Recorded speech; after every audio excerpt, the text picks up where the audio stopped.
Hello friends. आज मैं आपके साथ एक क्वेश्चन लूंगी based on the topic Indian economy. देखिए, अभी तक मैंने आप लोगों के साथ माइक्रो इकोनॉमिक्स के क्वेश्चन स्टार्ट कर दिए हैं। मैक्रो इकोनॉमिक्स के भी हम लोगों ने एक क्वेश्चन डिस्कस किया था और आप साइमल्टेनियसली हम इंडियन इकोनॉमी के क्वेश्चंस पे भी बात करेंगे। अलग अलग प्लेलिस्ट आप लोगों को मिल जाएगी चैनल के ऊपर, माइक्रो इकोनॉमिक्स के क्वेश्चन के ऊपर, मैक्रो की और इंडियन इकोनॉमी के पीवाईक्यूज के ऊपर।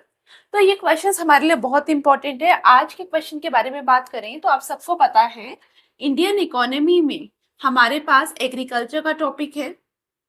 अब एग्रीकल्चर में काफी बार क्वेश्चंस किस तरीके से देखे जा रहे हैं कि एग्रीकल्चर में क्या क्या मेजर प्रॉब्लम्स है उसके ऊपर। अगर आज हम इस क्वेश्चन के बारे में भी बात करेंगे तो यहाँ पे क्वेश्चन क्या है, consider the following reasons for the continuous decline in average land holding rise in India, land holding size in India. अगर हम इस क्वेश्चन के बारे में बात करें तो आप सबको पता है, अगर नहीं भी पता तो पता होना चाहिए। जब हम इंडियन एग्रीकल्चर के बारे में बात कर रहे हैं, one of the challenging reasons in Indian agriculture is that कि हमारे यहाँ पे जो मेजॉरिटी फार्मर्स है या तो वो मार्जिनल फार्मर है या वो स्मॉल फार्मर है। मार्जिनल फार्मर क्या होता है, स्मॉल फार्मर क्या होता है, अलग वीडियो में बताऊंगी आपको। कहने का मतलब ये है, इंडिया के अंदर हम अगर एग्रीकल्चर सेक्टर को ऑब्जर्व करें तो यहाँ पे हमारे जो फार्मर्स हैं उनके पास बहुत कम लैंड है। तो यहाँ पे वो पूछ रहा है कि क्या रीजन है कि हमारा जो एग्रीकल्चर है उसमें जो फार्मर है उसके पास एवरेज लैंड साइज जो है वो कम होता हुआ हमें दिखाई दे रहा है।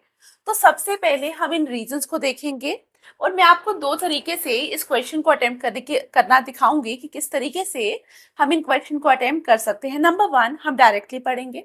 दूसरा, elimination technique. Elimination technique is very important. जब आप एग्जाम में बैठते हैं तो ये टेक्निक्स आपको आनी चाहिए। सबसे पहला, लॉ ऑफ इनहेरिटेंस। आप सबको पता है कि अगर हम एग्रीकल्चर के बारे में बात करें या एग्रीकल्चर के बारे में ना भी बात करके हमारी कंट्री में क्या है, अगर एक घर पे चार बेटे हो रहे हैं तो चार के चार को प्रॉपर्टी में शेयर मिलेगा। ठीक है, तो पेरेंट के पास जितनी बड़ी प्रॉपर्टी थी उसके अब चार हिस्से हुए। तो डेफिनेटली लॉ ऑफ इनहेरिटेंस की वजह से क्या होता है कि लैंड जो है वो डिवाइड हो जाती है अमंग द चिल्ड्रन। तो एब्सोल्युटली लॉ ऑफ इनहेरिटेंस तो हमारा आंसर आएगा। सेकेंड ऑप्शन पे अगर आए, कंसोलिडेशन। कंसोलिडेशन मतलब क्या, छोटे छोटे लैंड को इकट्ठे करना सो दैट हम इकोनॉमीज ऑफ स्केल का बेनिफिट उठा सके। तो अगर हम इकट्ठे कर रहे हैं तो लैंड साइज तो कम नहीं हो सकता, तो consolidation can not be the answer. ठीक है, अगर मैं सी पे आऊं तो फार्म मैकेनाइजेशन। फार्म मैकेनाइजेशन के बारे में अगर हम बात करें तो इसका भी मतलब क्या होता है, जब हम एग्रीकल्चर के बारे में बात करते हैं तो आप सबको पता होगा अगर मैन्युअली काम किया जा रहा है एग्रीकल्चर में तो क्या होगा, वहां पे प्रॉफिट जो है वो इतने अच्छे जनरेट नहीं होते। अब फार्मर चाहेगा कि मैं क्या करूं, मैं वहां पे मशीन्स का यूज करूं, ट्रैक्टर्स को यूज करूं, ठीक है, बाकी सारे इक्विपमेंट्स यूज करूं। लेकिन स्मॉल फार्मर के लिए वो सारा लेना पॉसिबल नहीं होता because of the lack of economies of scale. अब काफी सारे फार्मर्स अगर मिल जाएं और अपनी लैंड को इकट्ठे कर लें, मतलब कंसोलिडेट कर ले, तो फार्म मैकेनाइजेशन इज पॉसिबल।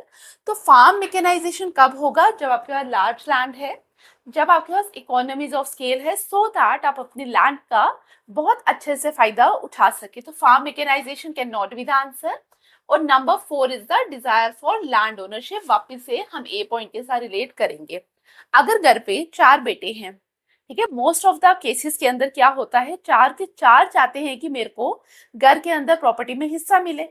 तो यहाँ पे डिजायर है जिसकी वजह से क्या होता है, घर के अंदर प्रॉपर्टी डिवाइड हो जाती है। तो फोर्थ भी आंसर का पार्ट बनेगा। तो आंसर क्या होगा, ए एंड डी। ठीक है, ए और डी आंसर होगा। ये तो एक तरीका था जो हमें पता होना चाहिए। दूसरा, अगर मुझे नहीं आता एग्जाम में लेट से, तो मैं क्या करूंगी, मैं यूज करूंगी एलिमिनेशन टेक्निक। एलिमिनेशन टेक्निक में मैं जब बी ऑप्शन पढ़ती तो मुझे समझ आता कि कंसोलिडेशन मतलब लैंड को हम अगर इकट्ठा कर लें तो उसके बाद क्या होगा, लैंड को इकट्ठा करने के बाद अब जो छोटे छोटे लैंड साइजेस थे, जो छोटे छोटे फार्म थे, वो तो इकट्ठे हो गए, अब लार्ज लैंड बन गया।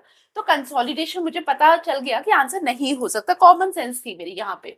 तो मैं बी को एलिमिनेट करने की कोशिश करूंगी। एक यहाँ पे बी है, एक यहाँ पे बी है, तो आप देखेंगे आंसर क्या हो जाएगा, आंसर 50-50 हो जाएगा क्लियर। तो 50-50 में से आपको रिस्क लेना आसान हो जाता है। आई होप आपको समझ आया।